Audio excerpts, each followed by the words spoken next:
เชียงใหม่แห่งนี้และนาญาติโยมน้องพี่สามัคคีรวมทานร่วมทุนวัดวังสิงห์คำรู้กันทั่วคอนพระครูวิสิตศรีลาภรณ์เทศสอนให้พรเกื้อกูลเจ้าคณะตั้งมันป่าแดดหน่อเนื้อนาบุญเจริญพรญาติโยมคุณร่วมบุญร่วมแรงศรัทธาพระเจ้าทันใจคู่วัดวังสิงห์คำบารมีเลิศล้ำญาติโยมเลื่อมใสบูชาครูบาเจ้าศรีวิชัย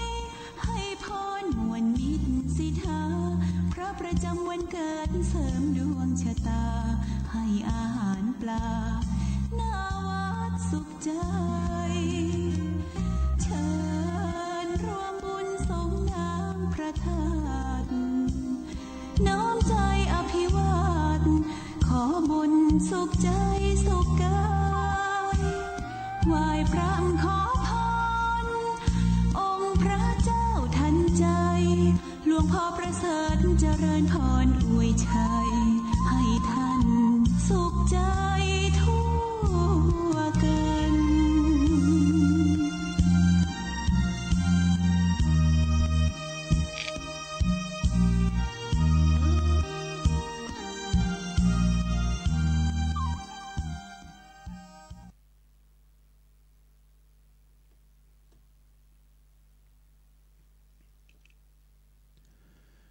ผิดวิธีดีก็หายกลายเป็นบ้าสมน้ำหน้าค้าดีจนดีหายเรื่องดีๆคนโง่จับ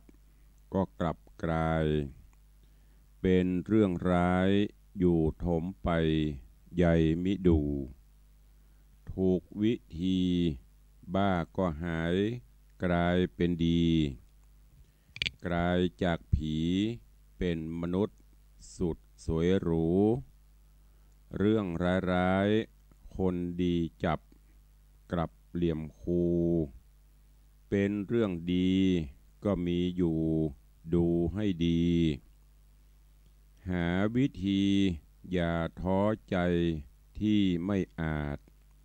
เพราะความโง่ความขลาดนำวิถีถ้าสะสางอย่างสูงสุดถูกพุทธวิธี พลิกโลกีเป็นโลกุตทุกหยุดครองขอยกมือ10 นิ้วกราบนบนอบน้อมอย่างพระติรัตนแก้วเจ้าดัง3 ประการอันมีพระพุทธพระธรรมพระสงฆ์อันเป็นสรณะที่เปิ่งที่เคารพนับถืออันสูงสุดในชีวิตกราบคารวะแตบไตรไวสาปารมีธรรมพระมหาเถรานุเถระอุบาสังฆะภิกขุสงฆ์สามเณรจุตนจุองค์อันหมายมีพระเดชพระคุณหลวงปู่พระพรหมมงคลที่ปรึกษาเจ้าคณะภาค7เจ้าอาวาสวัดพระธาตุเจ้าสีจอมตองพระเดชพระคุณหลวงปู่พระเทพโกศลที่ปรึกษาเจ้าคณะภาค7เจ้าอาวาสวัดศรีโสดาพระอารามหลวงพระเดชพระคุณหลวงป่อท่านเจ้าคุณพระธรรมราชานุวัตรเจ้าคณะภาค6เจ้าอาวาสวัดพระแก้วจังหวัดเชียงรายพระเดชพระคุณหลวงป่อท่านเจ้าคุณพระเทพปริยัติเจ้าคณะจังหวัดเชียงใหม่เจ้าอาวาสวัดเจ็ดยอดพระอารามหลวงอำเภอเมืองเชียงใหม่ตลอดจนพระมหาเถรานุเถระเจ้าคณะพระสังฆาธิการภิกขุสงฆ์สามเณรจุตนจุองค์โดยความเคารพขอเจริญสุขเจริญปรญาติโยมศรัทธาสาธุชนพุทธบริษัททุกท่านขอน้อมต้อนรับทุกท่านเข้าสู่รายการมรดกธรรมกำเมือง ต่างสถานีวิทยุกระจายเสียงวัดฝ่ายหินตำบลสุเทพอำเภอเมืองจังหวัดเชียงใหม่ส่งสัญญาณกระจายเสียงออกอากาศในระบบคลื่นความถี่ FM 104.50 เมกะเฮิรตซ์สถานีวิทยุวัดป่าแดงมหาวิหารตำบลสุเทพอำเภอเมืองจังหวัดเชียงใหม่ส่งสัญญาณออกอากาศกระจายเสียงในระบบคลื่นความถี่ FM 92.25 เมกะเฮิรตซ์สถานีวิทยุวัดหนองกายตำบลสันปะยางอำเภอแม่แตงจังหวัดเชียงใหม่ส่งสัญญาณออกอากาศกระจายเสียงในระบบคลื่นความถี่ FM 99.75 102.0 และ 89.25 เมกะเฮิรตซ์สถานีวิทยุพระพุทธศาสนาจังหวัดเชียงรายส่งสัญญาณออกอากาศกระจายเสียงในระบบคลื่นความถี่ FM 99.50 เมกะเฮิรตซ์และวิทยุชุมชนเสียงตามสายห่อกระจายข่าวตามวัดตามวาตามหมู่บ้านต่างๆที่ครูบาอาจารย์ท่านเจ้าสมปานเจ้าวัด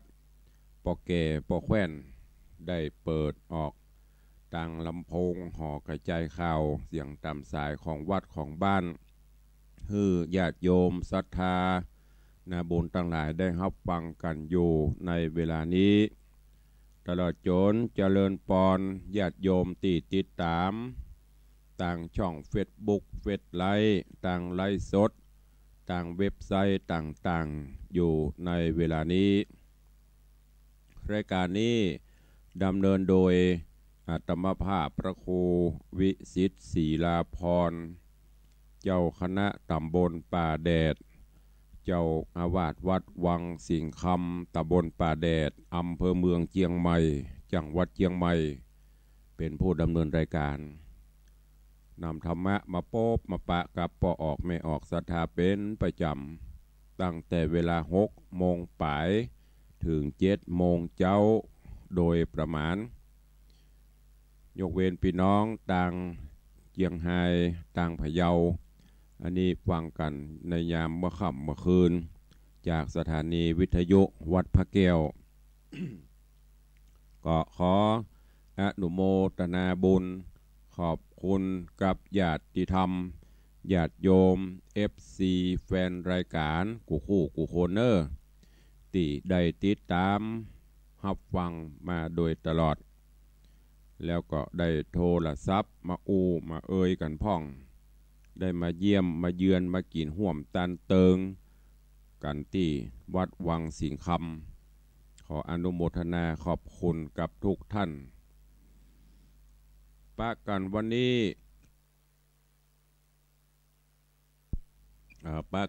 ้ก็ยังเป็นช่วงวันหยุดอยู่เวลานี้ก็6 โมงป่ายแล้วบางท่านก็อาจจะพักจะผ่อนเนื่องจากทำการทำงานมาตลอดสัปดาห์ 4-5 วันแต่ว่าวันนี้ได้หยุดพักผ่อนส่วนบางท่านก็อาจจะไม่ได้หยุดต้องไปทำการทำงานใจแรงงานก็ขอให้วันนี้เป็นวันแห่งความสุขของทุกท่านและวันนี้เป็นวันเบิร์ธเดย์วันเกิดครบรอบอายุวัฒนมงคลของท่านผู้ใดก็ขอกูลแก้วเจ้าทั้ง3ประการอภิบาลปกห่มคือเจ้าของวันเกิดตลอดจนญาติโยมทั้งหลายเนอะอยู่ดีมีสุขเหมือนกันทุกท่านทุกคนในช่วงนี้สภาพอากาศก็รู้สึกว่าจะวนเวียนไปบางเตือก็ดีขึ้นบางวันก็แย่ลงอย่างตะวานี่ก็ตะวานี่ออกไปปฏิบัติศาสนกิจนอกวัดพอขี่รถไปตามถนนหนทางนี่ระยะหมอกสัก100 เมตรกับ50 เมตรนี่ก็เริ่มจะพอบหันตังต่ำปลายไม้ปลายดอยสำยิ่งพอเหมือนเมืองในหมอกแล้วก็ตะวานี่เปิ้นก็แจ้งโดยเฉพาะพี่น้องโซนทางเหนือนี่ ต่างแม่แตงแม่ริมขึ้นไปนี่เป็นจุดวิกฤตแต่ว่าจนได้ใส่หน้ากากตัวเปิ้นแล้วก็พ่วงมาเบิดบางวันก็อาการจะดียิ่งอย่างอัตมาภาพก็มีโรคประจำตัวก็มีอยู่ของเปิ้นนั่นน่ะก็ต้องป้องกันตัวและพี่น้องป้าอุ้ยแม่อุ้ยเฮาเนอพยายามอยู่ตำในบ้าน ในช่วงนี้จะไปออกไปนั่งทางนอกบ้านถ้าบ้านมีกระจกมีเครื่องปรับอากาศก็จะยังแขวนน้อยแต่ถ้าอยู่โล่งๆก็บ่แตกต่างกันอย่างต่างนอกแต่จะได้ก็ตามพยายามป้องกันด้วยการสวมใส่หน้ากากเนอะมันถึงแล้วถึงยุคที่เปิ้นพุทธทำนายคนในอนาคตการจะได้สวมใส่หน้ากากเข้าหากันนะ เดี๋ยวนี้มันเข้าหมดจะได้ก็ตามด้วยความเป็นห่วงก็ขอให้ทุกท่านได้มีสุขภาพพรรณนามัยสมบูรณ์เนอะต่างตุลุงหรืออัตมาภาพก็เหมือนกันประเดี๋ยวนี้เสียงวันก็จะดีขึ้นหน่อยบางวันก็ลดลงมาเป็นเสียงแหบเสียงแห้งไอมีอยู่ยังบ่หายดีเป็นปกติเต็มร้อยเตื้อเพราะฉะนั้นเวลาเตะไปโอไปเสียงไม้อาจจะก้อยปิดลงพ่องถ้าปิดบัดตันก็อาจจะมีเสียงกระแอมกระไอพดจดออกไปก็ต้องขอสุมาอภัยกับผู้ฟังตัวเนอะก็เข้ามาสู่เรื่องราวของคันทคาตกะพญาข้างคากที่ตุลุงได้นำมาเทศนาฮือญาติโยมทั้งหลาย ก็ได้ฟังกันผ่านไป10 กว่าตอนในตอนตะวาก็มาถึงยังตอนที่โพธิสัตว์เจ้าคันทคาตกะได้นำปลาเหล่าคาถาเจ้าบริพารเสนาอำมาตย์เดินทางไปยังเมืองแถนต่างกระเพียวกวาดหนทางไปซึ่งหนทางที่จะไปเมืองแถนนี่โอ้มันแสนทุลักทุเลลำบากลำบนแกก็จำเป็นต้องไปเพราะว่ามีภารกิจที่จะต้องไปพบไปปะพญาแถนส่วนหนทางที่เขาจะไปสู่ดีที่งามก็เหมือนเดียวกันย่อมจะมีอุปสรรคขัดขวางอันนี้ก็เปรียบเสมือนหนทางไปสู่เมืองฟ้าและเนรปานที่องค์พระผู้มีพระภาคเจ้าของเฮาได้แปลงห้อมแปลงหูแปลงตางบอกตางคือเฮาทั้งหลายหนทางที่จะไปสู่เมืองฟ้าถ้าเฮาว่าจะไปง่ายก็ง่ายจะไปยากก็ยากคำว่าไปง่ายนั่นก็ด้วยความที่มีศีลมีธรรมจิตใจโอบอ้อมอารีมีเมตตาธรรมมีศีลประจำจิตประจำใจประจำตัวกายรักษากายะสันฐานของตนให้ดีมีความเสียสละประโยชน์ส่วนตนเพื่อประโยชน์ส่วนรวมสงเคราะห์อนุเคราะห์อบอ้อมอารีช่วยกันอยู่โลกมนุษย์เดียวกันอู้กันหูเรื่องมีอย่างกับปรึกษาหารือกันไปบะเบียดเบียนบีทากันอันเนี้ยเมื่อเฮาล้มหายตายจากเดินทางไปสู่โลกหน้าก็จะไปอย่างสบายแต่ตรงกันข้าม จิตใจโหดเหี้ยมบ่มีศีลบ่มีธรรมบ่โอบอ้อมอารีไผบ่เสียสละส่วนตนกอบกวยเอา หันประโยชน์ส่วนตนนักกว่าประโยชน์ส่วนรวมบ่มีศีลบ่มีธรรมกำกับตนตัวอันเนี้ยไปถึงยากพ่องจะต้องประสบปัญหาอุปสรรคขวากน้ำต่างๆเหมือนเดียวกันกับตอนนี้โพธิสัตว์เจ้าเดินทางจะไปเมืองแถนเพื่อที่จะไปอู้ไปเอ่ยถามต่างๆเกี่ยวกับเรื่องราวน้ำฟ้าน้ำฝนหรือว่าแทนโคตรอันยังเป็นจะได้กาตอนนี้ก็เดินทางแปลงต่างไปเรื่องราวของคันทคาตกะพญาข้างคากจักเป็นจะได้เจิญญาติโยมทั้งหลายติดตามรับฟังกันในตอนต่อไปเนอะอันเป็นตอนที่14ถ้าเป็นผูกตอนนี้ขึ้นสู่ผูกที่11 บางวันก็เตะจบผูกบางวันเวลาน้อยก็อาจจะซอยทำมันยาวก็ซอยเป็น2 ตอนเนอะขอเจริญปอนญาติโยมทั้งหลายติดตามรับฟังพระธรรมเทศนาปืนเมืองเหนือเรื่องคันทคาตกะพญาข้างคากในตอนต่อไปณโอกาสบัดนี้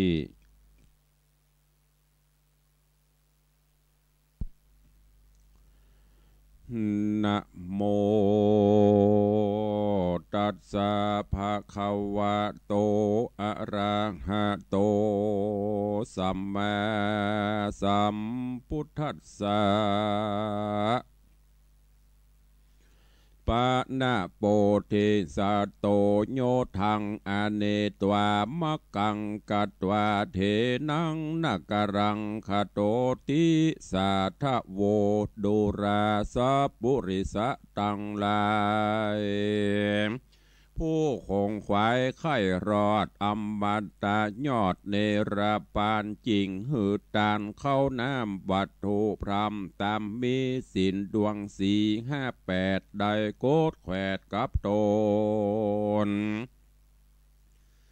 เพื่อเป็นมงคลเลิศแล้วปากาศแกล้วภัยมารดังพระธรงญานตีไวเตสัตนาไว้เป็นตราว่าสุโขปุญญัสสะอุจโย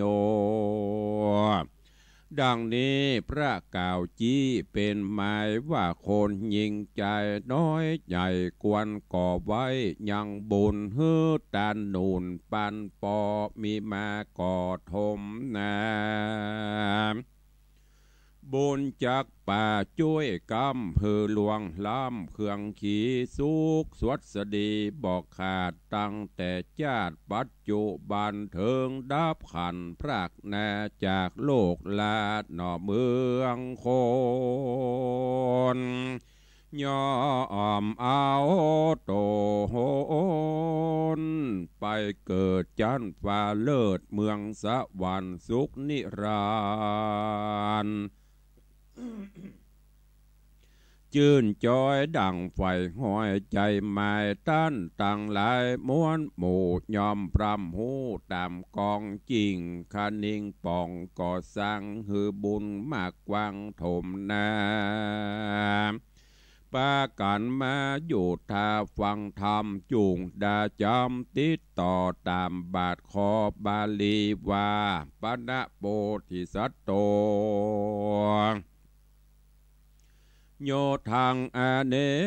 ตวามะกังดังนี้เป็นตนบาทนี้แต่เตออันว่าหนอมุนีน้อยนาฏปาอมมาตโยธา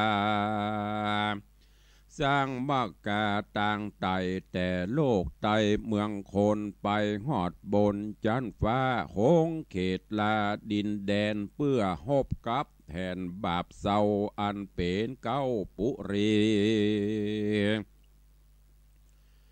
นอมุนียอดซอยก็กล่าวถอยขี่แง่ฮือเศษนาแกว่นใจไปน้อมใบไข่กำบอกเต้าห่อคำต่างเตดอันอยู่เขตแดนไกล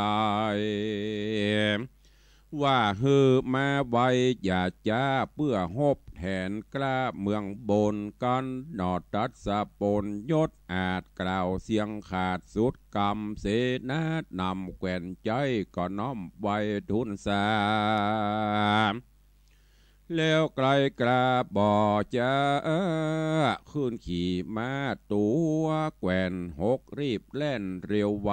จากเวียงใจเตดตองไปสู่ห้องปุรีราชธานีน้อยใหญ่หรือ101เมืองไข่บาดเดียวแล้วจะเหลียวโอกาสบอกเต้าราชตั้งหลายเสนานายหนุ่มเทาอำมาตย์เก้าต่างเมืองดังหนอบบุญเรืองตีไว้อาจญาใจสั่งมาว่าบาดนี้นาโลกละ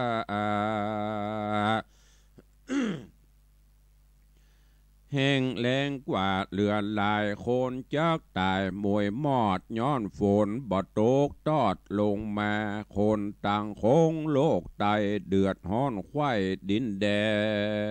นย้อนว่าแทนเถือกเท่าเนี่ยบาปเศร้ากาลีกั้นโบกกรณีกวางใหญ่น้ำแห้งไข้เขินสาย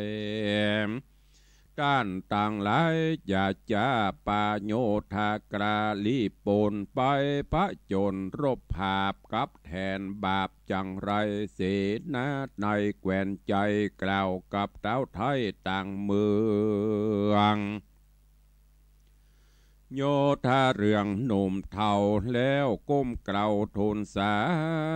จ่าอำลาบอดจ้ารีบขึ้นมาบัดเดียวแล้วรีบเร็วขึ้นสู่ในที่อยู่ตนกับมีหันและนา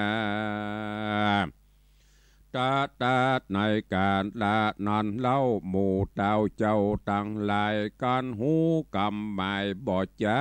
ก็แห้งจางมาดาดังดาต้องโยธากาแกวนจางห้องแสนเนืองนานมาเล่นกันสะเศร้าสะนันดาวปุรีกันยามดีมาควายโตนเต้ายอดก่อนยามดีมารอดตนเต้ายอดทะรงเมืองโยธาปาโยธาเรื่องหนุ่มเท่าออกไตเต้าเตียวตางลาดดงขวางป่าไม้ข้ามดอยใหญ่พาจันล้างเตื้อพันข้ามน้ำเข้าเถื่อนทำปูผาจุมโยธาโยมโยธาใหญ่น้อยนับอ่านร้อยหัวเมืองต่างนั้นเนืองโหห้องสะนันกองดงไพรเจ้าหมายใจไปสู่ในที่อยู่เมืองแทนย้อนเจ็บแกนใจล้ำบ่หือน้ำสายฝนตกเมืองคนหยาดแห่งจริงแห้งแล้งเลือลาย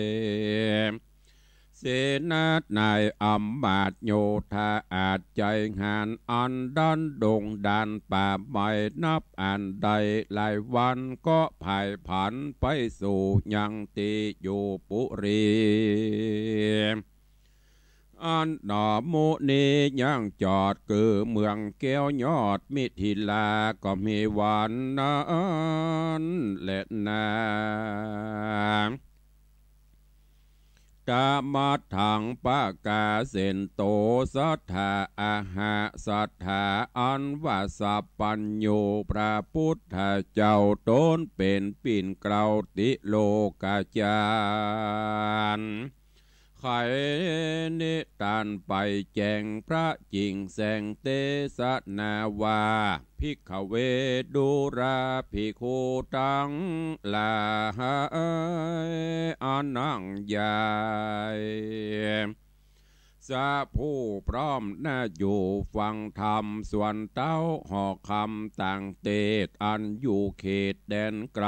ปาโยธาในหนุ่มเท่าจุ้ยนอพระเจ้ายอดมุนีการรอดปุรีข้างขอกก็ยังอยู่นอกแดนเมืองก็มีฮันและนาอาธาน้อยกาละนอนใส่เจ้าที่ไว้บุญนาหากหูขีดหญ้าแล้วเล่าว่าจุมเต้าเจ้าต่างเตดมาลอดเขตปุรีก็ไขวัดตีโอกาสฮืออ้ำมาดแก้มเมืองโยธาเรืองมวนหมู่พร้อมน่าอยู่บาดเดียวอันจักเร็วไปภาพยังแทนบาปกาลีกันยามดีมาหลอดดาวตนยอดบุญนาก็ไกลกลาขี่จ้างตัวเอกอังมงคลนำรีบนมวลมากออกไปจากเวียงใจรีบนไหลจะจืดฝุ่นฟุ้งมืดบางวัน เตียวโอโหภายผานพระภาพหือหอกดาบเป็นสายเตียวหยาดยายเป็นตาออกก่อนหน้านำตังดันดงขวางเถื่อนทองแดนเตดต้องดงรีอาวุธมีหลายหลากก็จักลากตัวไปคืออามอกใส่บอกใหญ่เอาลูกใส่ดายิงจักธนูสิงองอาจตังสีนาดปืนพาปืนกาบศิลาละอูนำไปจูอย่าจ้าเปื้อยิงเซึกกล้ากาลีตังมาดีตัวอาจอันหาวหาดฮึกหานจางไปสานตัวใหญ่งางอนไข่สว่างเตียวสองข้างมักกาดูงามตาปูนพอล้อเกวียนต่อตัวตามโยธาลามแวดล้อมแห่แห่นออมตัวไปเข้าดงไพรปากวางโหนตั้งสร้างพงใหม่บ่อน้อยใหญ่ปอหอดีโยธามีอ่านหมื่นบ่เคยตื่นสงครามต่างเตียวตามบอดน้อยไหลหลังถอยสะโซนขึ้นไปบนจะใจสูงบ่ไรเหลือตาพอลงมาโลกลาน้อยยิ่งกว่าเมืองโคนนอตาสะปนหน่อยหน้าตังเท่าราตังลายเสนานายหนุ่มเท่าอำมาตเก้าโยธาได้ไกลกลาเตียวไตยังโหนตังไม่อันสูงดาจักกุงเมฆฟ้าตังเฉพาะหน้ากลาไกล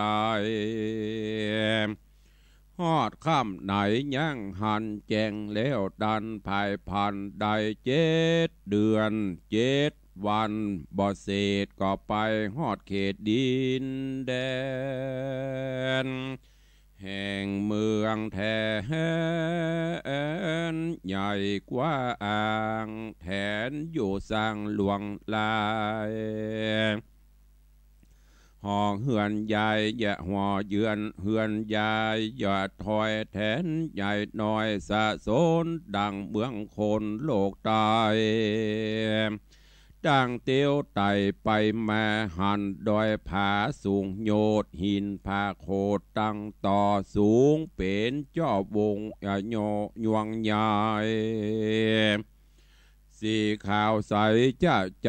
ดังเมฆฟ้าเปิงเป่ามีผ้าขาวปูลาดดูงามอาจเหลือตาข้างดอยผาป่าไม้มีโบกใหญ่คอลนีน้ำใสดีดังแก้วพอดูแล้วหันสายดอกบัวพายดอกปานมีจุดานถมทองอันสระนองนี่เราหากเป็นเก้าแห่งฝนอันตกจากบนลงสู่ในที่อยู่มนุษย์สาบานีนะแห่งขาดย้อนแทนห้าวหาดปิดกันบ่ได้คือน้ำดันไปใดกันหนอหอใจตนบุญมากคือพญาข้างคากบุญนานำโยธามวลหมู่มาลอดสู่เมืองโบนก็ฮือรีบนยังจอดฮือหิวหอดให้ดีก็มีหันเล็ดนาตะตาน้อยกาลานันเล่ารีบนหนุ่มเท่าทั้งหลายก็กับกายบ่จ้าเป็นคนโลกลาสงสารคือครุฑหันหาวหาดตังยักอาจเวทสุวรรณหมู่กุมพันหนุ่มเทา ตั้งผีป่าเศร้าดงดอนติบพญาทรอาจกลาต่างก็กลับเปตนาเป็นโคนกับตังโต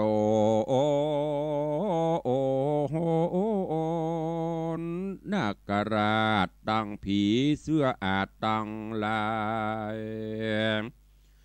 ก็กลับกลายเป็ดนาเป็นคนโลกลาโลกาเพื่ออาสาภาพสู่ยังแทนหมู่อาธรรมอันมัวดำกระหยาบกระตำบาปหึกนา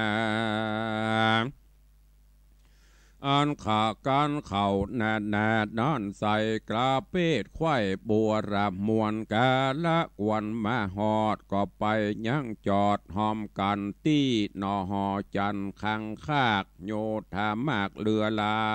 ยตั้งแถวยายสุดตาพอ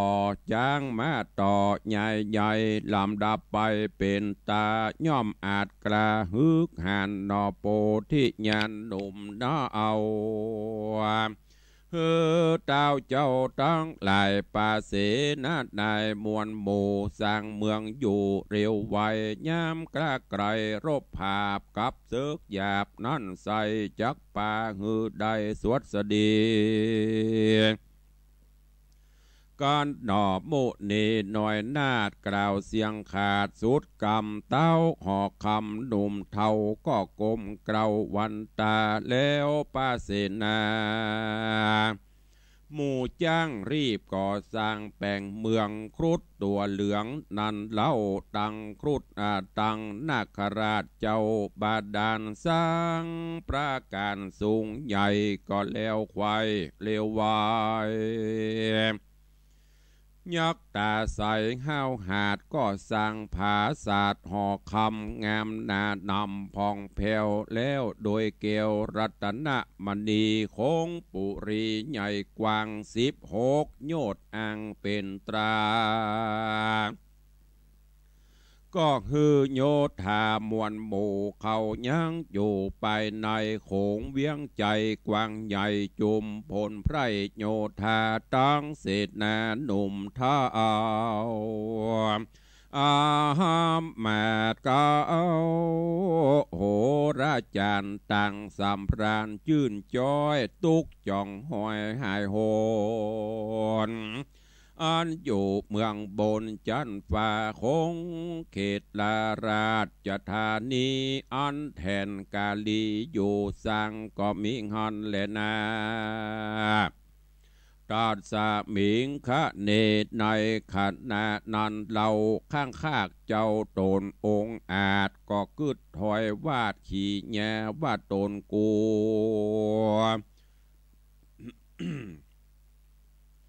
ว่าตนกูมานิโสดเพื่อรบแทนโหดกาลีโยธามีลายแหล่อาจพาเป้บัดเดียวก็นิ่งเหลียวกึดทีฮือแมนตี้กองทำกวนไข่กำกล่าวถอยอันบอกแทนถอยได้หูว่าเฮามาสู่เถิงแดนขอฮือแทนยศอาจปล่อยน้ำหยาดเป็นโฟนลงสู่เมืองโคโลกตายตั้งแต่ไทยเมื่อมากันบ่จาบอกกล่าวฮือหูข่าวตำมีฟังเฝ้าตีรบภาพกลัวเป็นบาปเวรกรรมอันมัวดำจะถอยติดจ่องหอยเฮาไปกันเฮาไข่บอกเราฮือหูเก้าขี้ยาแทนปาลาบาปใบบดตัวไตตามกำยังมัวดำกระดังก้อยผ่ามั่งราวี คือเข้าตีรบภาพสอนแทนบาปาลานอปุถทากึดแล้วก็ฮืออำมาตย์แก้วโหละจานแต้มลายสารบ่อจาฮือเสนากลานำไปลายสารไข่บอกกล่าวว่าคาแดตันเต้าปุรี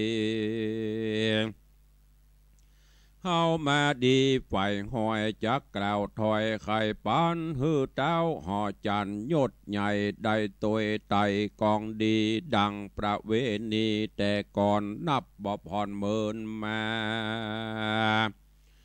หลายพระญาโยดยาวกู้เจนเต้าปุรีกันฤดูมีมาฮอดบอดละตอดกลางโหนย้อมปล่อยฝนลงสู่ในที่อยู่โลกาบัดนี้นาเต้าราชสังว่าขาดไม่ถีโบกกรณีกว้างใหญ่ก็กั้นไว้จุไปฟ้าฝนหายเหือดแห่งบ้านเมืองแห้งแล้งไข่ห้องน้ำบวกล่องหนองวังบ่อข้างยางบ่อข้างอย่างเหลือไว้สมุทรใหญ่สาครเป็นเกาะดอนเสียงขอดสัตว์มวยมอดบำวายคนยิงใจหนุ่มเท่าตุกไม่เอาเครื่องขี่คอเต้าปุรียอดซอยได้วางปล่อยเลี้ยวไว้ฮือน้ำใส่ตกตอดเป็นฝนหยอดลงสู่ในที่อยู่โลกาฮือคนนาใหญ่น้อยได้จื่นจ้อยเจยบาน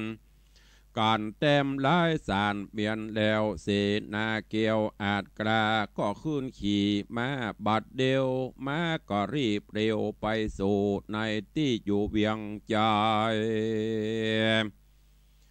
โพดขึ้นไปภาษาเต้าไว้เต้าราชผู้บ้านเอาลายสารวางไว้แล้วก็ขับไว้โทนสาก็จะอ้ำลาบ่อจ้าขึ้นขี่มาขึ้นสู่ในที่อยู่แห่งตนก็มีหันและนาอันว่าพญาแถนยศอาจผู้เป็นเต้าราชผู้บานกันอ่านได้เมียนจอดก็หูรอดขี่ยาว่าบัดนี้นาในเมืองกวางข้าซึกอ่างมาจูย้อนว่ากูเต้าไทยกันโบกใหญ่กรณีบ่หือฝนมีลงสู่ในตีอยู่มนุษย์สาเขาเครื่องกาเอาไม่จริงมาไว้วอนกูได้อินดูวางปล่อยฮือฝนย้อยหยาดลงในเขตคงลุ่มฟ้าสูบอดท่ามาจากูนี้นาหากหูว่าเขาม้วนหมู่กรุดนาคผีเสื้อหากกลุ่มพันเวทสุวรรณเต้าไทยไปน้อมใบหมู่สู่มาจูพร้อมนาฮือกูเจ้าฟ้าห่อจันได้โป่งปั่นยังน้ำฮือโตกพร่ำลงสู่ยังที่อยู่ปัทวีกูบ่ยินดีวางปล่อยฮือน้ำย้อยเป็นฝนจักฮือคนมวลมากตายก้อนอยากวำวายแทนผีพรายบาปกลายินตำก้อยเครื่องขี่ก็ดักอยู่ดีบ่ปากใจนั่นหากขี่โคมก็มีหันเล่นนานิธิตังขีญาสังวันนาวิเศษจาห้องเหตุธรรมเทศนาคันทาคาตกะพญาข้างข้าก็บังโกมสมเรศเดช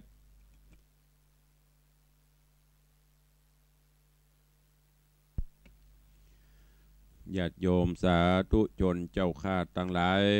ได้ติดตามฟังพระธรรมเทศนาคันธคาตกะพ พญาข้างคากจบไปแถมตอนหนึ่งในตอนนี้โพธิสัตว์เจ้าพญาข้างคากพร้อมด้วยเสนาอำมาตย์ข้าทาสเจ้าบริพารกลุ่มพันกันตปะบริวารพวกพ้องปากันเดินตาเดินตังไปยังเมืองแถนเพื่อที่จะไปสัมพันธวะไมตรีขอฮือพญาแถนได้ปลดปล่อยน้ำตกลงสู่เมืองมนุษย์เพื่อที่จะได้สร้างความชุ่มฉ่ำจุ่มเย็นน้ำปลาน้ำฝนน้ำหนองในหนองก็จะได้เต็มพ่องตอนนี้เดินตาเดินตางไปถึงยังที่เมืองแถนแล้วก็ได้แป้งที่อยู่ที่สร้างอย่างที่พักที่พิงเรียบร้อยโพธิสัตว์เจ้าก็ได้แต้มลายสารก็คือเขียนจดหมายแล้วก็ใจฮือเสนาอำมาตย์นำปลาเอาจดหมายอันเนี้ยไปยื่นต่อพญาแถนเสนาอำมาตย์ก็นำปลาเอาจดหมายไปยื่นฮือพญาแถนหูหันละว่าพญาข้างคากได้นำปลาบริวารพวกพ้องมาแต่ว่ายังโคตรว่าหูมดสู่เขามาขอจะแต่สู่เขาเนี่ยจะได้จากที่เคยส่งปันนาการเครื่องราชอย่างต่างๆมาถวายปูจาข้าตอนนี้หายแซบไปปูจาพญาข้างคากมดตอนนี้กำลังอ่านจดหมายลายสารลายแต้มตีโพธิสัตว์เจ้าพญาข้างคากเขียนส่งไปแล้วเรื่องราวจะเป็นจะได้พญาแถนจะฮือฝนฟ้าตกลงมาก่อกะว่าจะปล่อยหมอกควันคุมหมู่เฮากันอยู่นี่ลุ้นเนอะช่วงนี้ลุ้นถ้าพญาแถนใจดีฟ้าฝนก็คงจะตกลงมาชะล้างหมอกควันพิษคือมวลมนุษย์ได้จื่นบานหายใจโล่งกันอย่าพ้องเนาะตอนนี้ก็รอกันไปเนอะโพธิสัตว์เจ้ากำลังไปขอพญาข้างคากกำลังไปขอคือแถนปล่อยน้ำตกลงมาพอเปิ่นพยากรณ์อากาศหลายมือหลายวันมิ่งไปเจ้มันมีนะบางคนก็กรมอุจุหรอกไปว่าเปิ่นอุจุหามะเปิ่นมาได้จุกับพยากรณ์ว่ามันจะตกในภาคเหนือมัน17-18จังหวัดก็ล่มเชียงเชียงใหม่เฮาบ่ได้เนาะมันตกแต่มันอาจจะตกที่อื่นยันตะวาก็หันเปิ้นประกาศเตือนมาแหมระวังพายุฝนพายุโซนร้อนนะทำมาก็มาแตะเนอปดโตเอาฝนเอาลมอะไรอย่างขอจะไปเอามาเนี่ยลมมาก็มอกมาให้บดีจะไปมานักลำไปต้นไม้ต้นตอกหักโค่นอันนี้บอกให้ได้แต่ถ้าฝนฟ้าลงมาก็ยังแควนจะได้ละล้างเด้อเพราะฉะนั้นวันนี้ก็ฟังกันถึงตะอีเดี๋ยววันพุธก็ฟังกันต่อว่าพอแถนไม่แถนเปิ้นจะอินดูก่อจะปล่อยลงมาก่อ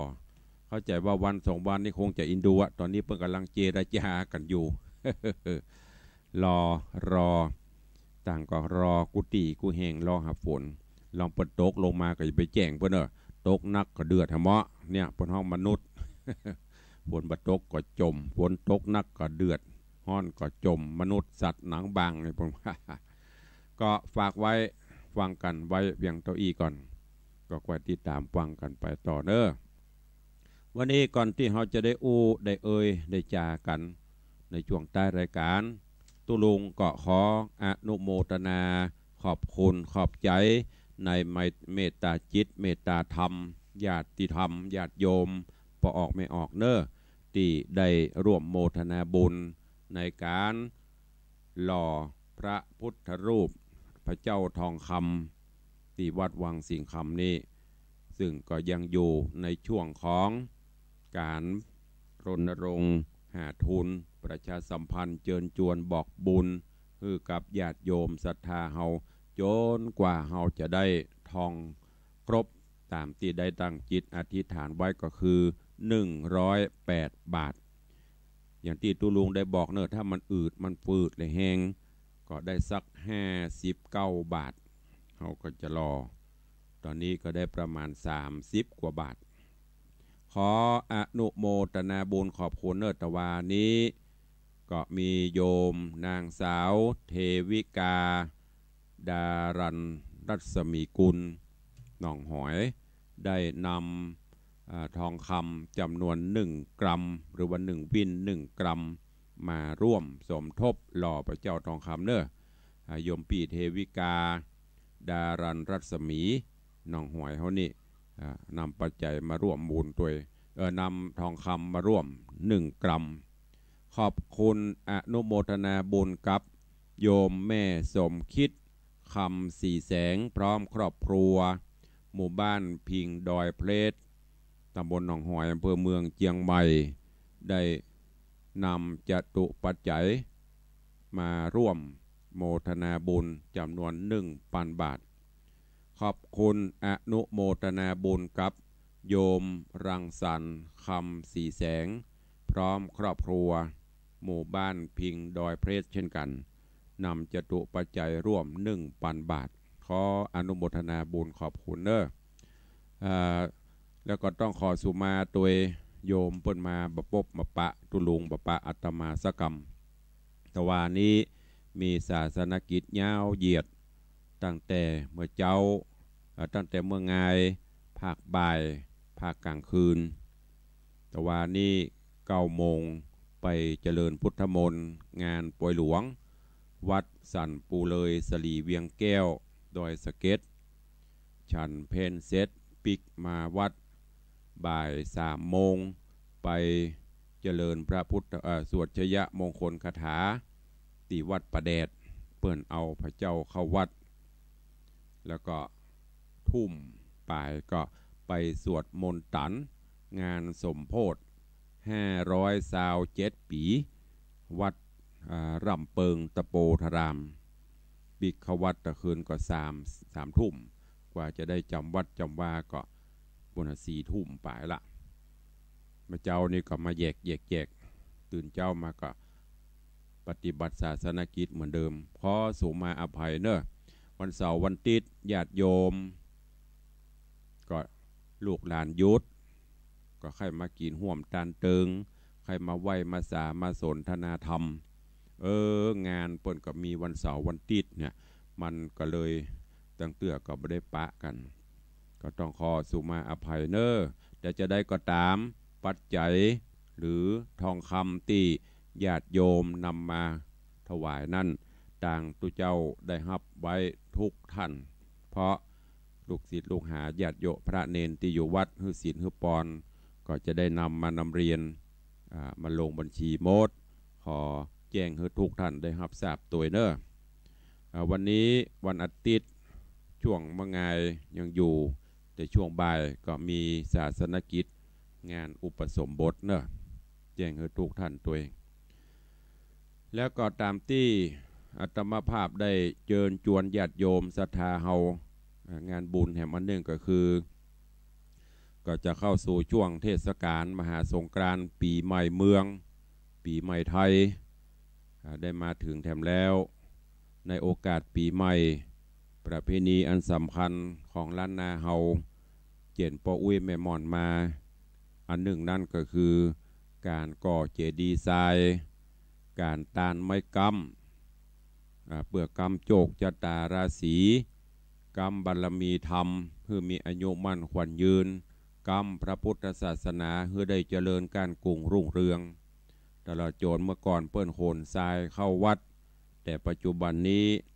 ตาทรายมันก็ลงยากจะไปขุดมงขุดอย่างที่สำคัญก็คือบ่มีเวลาบ่มีใครไปโขนอีพ่ออีแม่จะมาเน้อกับมาไหวละปวดแข้งปวดขา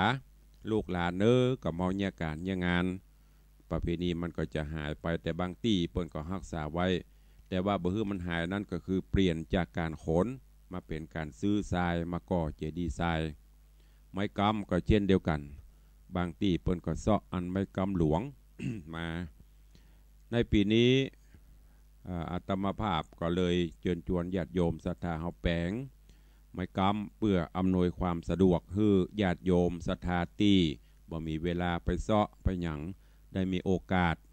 ได้ตานไม้กำอย่างอีป่ออีแม่ผู้เฒ่าผู้แก่นี่ก็คงมีใครไปเสาะละก็เลยได้จัดสรรแปลงไม้กำไว้ฮือญาติโยมศรัทธาปูจาเป็นไม้กำใหญ่เนอะไม่ใช่ไม้กำน้อยมองนิ้วก้อยนี่ไม่ใช่นะก็มอกจุมาเตอะมอกแขนมอกขาบุญนะเป็นไม้กำหลวงไม้กำใหญ่พร้อมกับมีตุงมีทรายเป็นชุดฮือญาติโยมศรัทธาได้ปูจมปูจาเป็นเจ้าภาพชุดละเล่มละ500 บาทแต่วันนี้ก็มีเจ้าภาพเจ้าศรัทธาแจ้งจองเป็นเจ้าภาพก็มีโยมแม่ปราณีพยัคฆ์ไคหพลพร้อมครอบครัวลูกหลานเป็นเจ้าภาพ1 เล่ม 1 ชุดโยมแม่อัมพาสเวยราช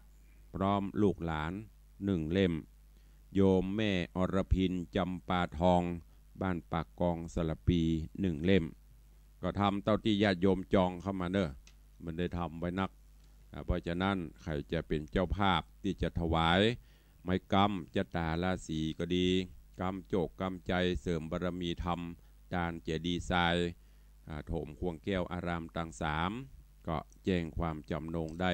ตุลุงก็จะได้ให้ผู้เฒ่าผู้แก่ได้จัดทำอำนวยความสะดวกให้ญาติโยมศรัทธาเนอะในส่วนการบริจาคทองคำร่วมสมทบสร้างพระเจ้าทองคำกลับไปกันเรื่อยๆนะเราไม่ได้เร่งรีบจนกว่าจะได้ครบถ้าไม่ได้ครบบวยก็จะได้รอบวยเนอะก็ขอแจ้งประชาสัมพันธ์ทุกท่านตัวเองได้รายการวันนี้ใครจะอู้จะเอ่ยจะจ๋าโมทนาอย่างต่างๆก็เข้ามาได้เนอะ0817836540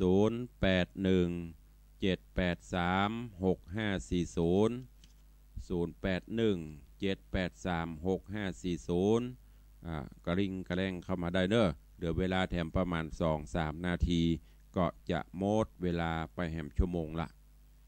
การเวลาผ่านพ้นไปโดยความรวดเร็ววันนี้วันหยุดวันนี้วันติดอยู่บ้านอยู่จองบรรลุกกันเจ้าก้าอย่าดักปิ้งบินบอยก็ว่าอากาศมาเจ้ามันเย็นรับม่วนมีตังใดใครจะอู้จะเอ่ยตัวจะร่วมบุญกุศลอันใดก็เข้ามาได้เนอะจะเลินปอนไม่อ่อนเจ้ากิเลม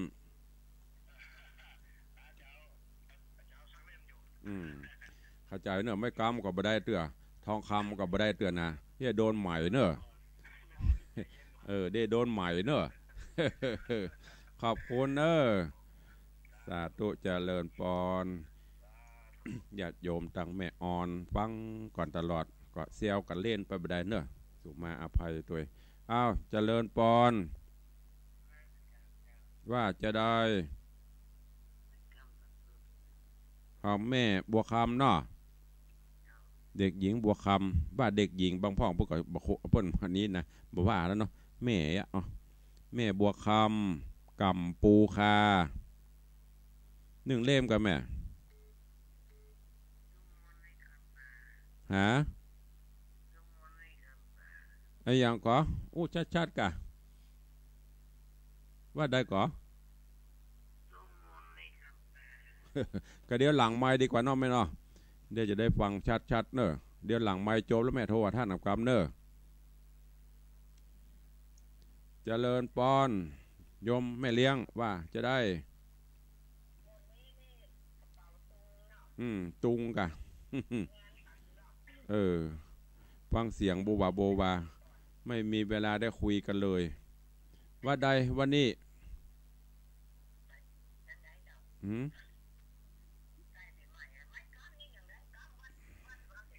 กำบางสีข้างก็อย่าแบกไปเจดีก็ได้หรออันมอกขาเนี่ยไม่กำใหญ่ไม่เลี้ยงจันดีกำโจกกำใจกำวันพูกอะกระเจ้ากำมันพูกตัวพ่อง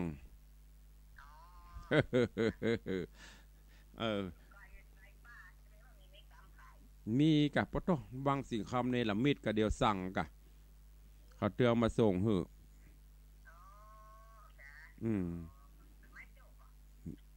ไม้นี่กะไม้ธรรมดาก็ข้อไม้โจกพอที่ดันเบื่อ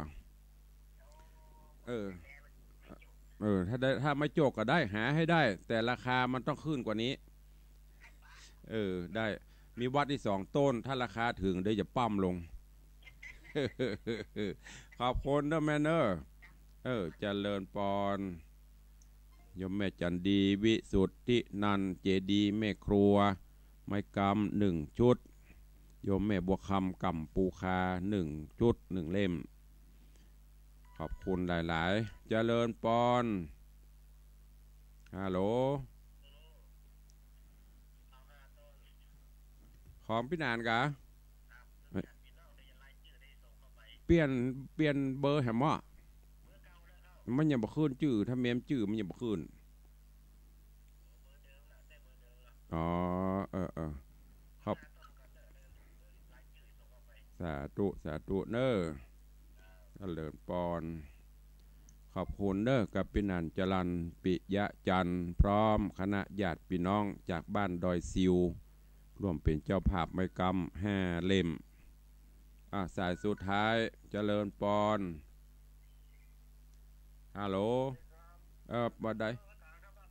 ครับบัดใดเวลาจะหมดแล้วเร็วอ๋อครับเวลาหมดเวลาแล้วฮันจัดใครอู้ตัวญาติโยมตอนหลายเหมือนเนาะแต่เขาเปิดอู้เปิดก็จะว่าให้